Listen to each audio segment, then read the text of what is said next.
25th years to solve, which is longer than the universe has been here. And what that means is that the power of a computer, how fast a computer is, raw power, doesn't lead to important answers to even some simple problems.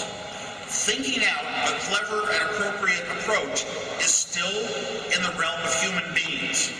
It takes humans to solve the difficult problems to come up with an approach that works well and works fast enough to solve. Talk to anybody trying to decrypt a code, you'll get that answer. At that same time, I was still in high school. I came across computer manuals, and I knew about chips and logic from my early elementary school projects, so I started sitting down. I would close the door to my room and isolate myself totally alone. No parents, no friends, no teachers. And I would sit down on paper and try over and over and over. And finally I was able to design one computer. And then I got the manuals for all of the mini computers of the late 1960s. These were big rectangular boxes that looked like, something you'd have in your kitchen. It'd be on a factory floor. Tons of switches and lights and weird little words that nobody could understand.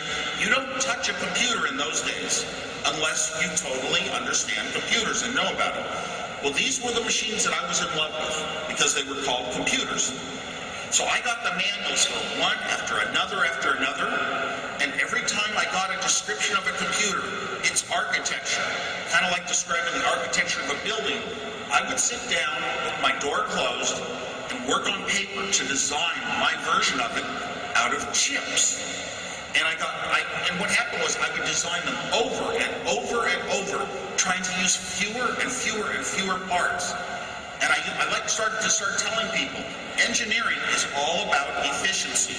Efficiency is output divided by input. You want to get the most out for the least in.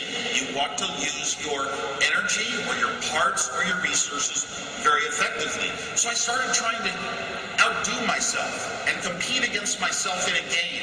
Redesign the same computer, but use fewer parts.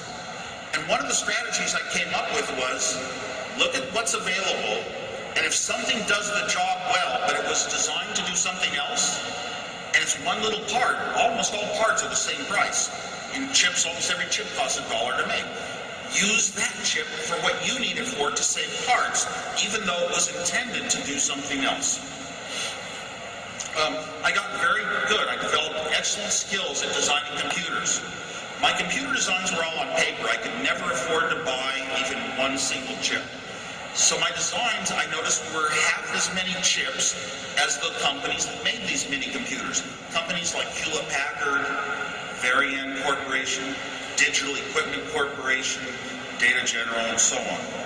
And finally, one day, I got a manual for a new computer, the Data General Nova, a new mini computer, one of these big boxes with all the switches to dial ones and zeros and buttons that you could push the ones and zeros into memory and then dial more ones and zeros. And if you got enough ones and zeros into memory, it might do something. It wasn't really useful in that form, but it was what I was in love with. And I sat down one day, I closed my door, and I designed on paper the Data General Nova computer, and it took half as many chips as every other computer I had ever designed.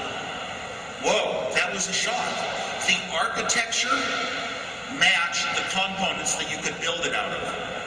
The architecture of the computer matched chips. It's like the architecture of a building matching the sorts of beams and lumber and metallic parts that you can buy. You can come up with a design that's much more efficient, many fewer parts for the same output.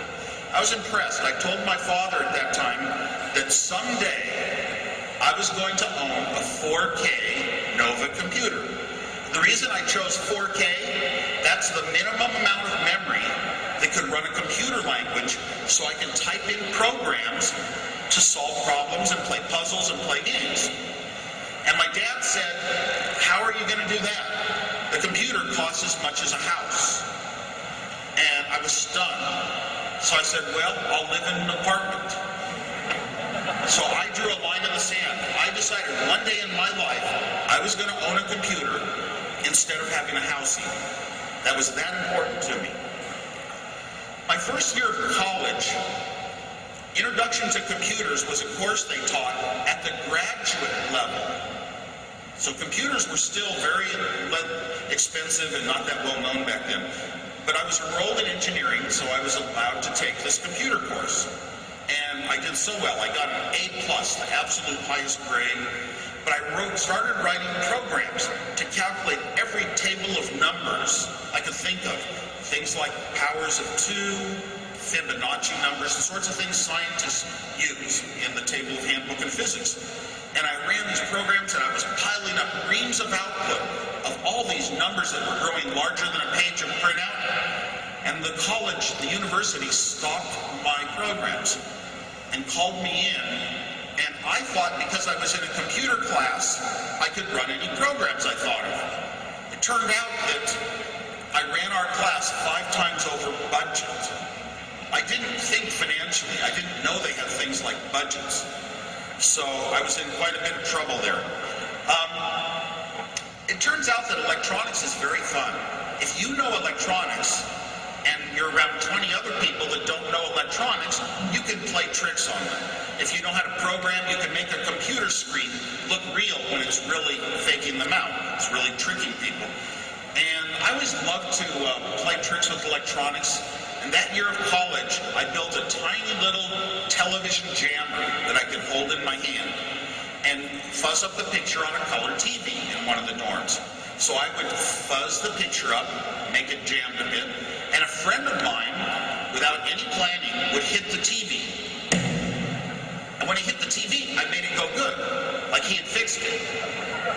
And I should have been taking a psychology major, because every time I jammed the TV, he'd hit it harder and harder, and it would fix itself. And then eventually, for 2 weeks, they sat one person in a chair every night right next to the TV. Whenever it went bad, it was that person's job to hit the TV until it went good, or tune the fine-tuning control till it went good. Then I discovered that I could start to play with people's bodies. I would make the television go bad, somebody would go up to tune it, and it would go good. And they'd pull their hand away, and it would go bad. They'd put their hand back, and it would go good. I started playing with people. One time, I noticed that a guy had his hand on the middle of the screen while they were trying to fix the TV, so I made it go good. And eventually, he pulled his hand back, and it went bad. He put his hand on the TV, and it went good. He had his foot up in the air on a chair. He was standing up.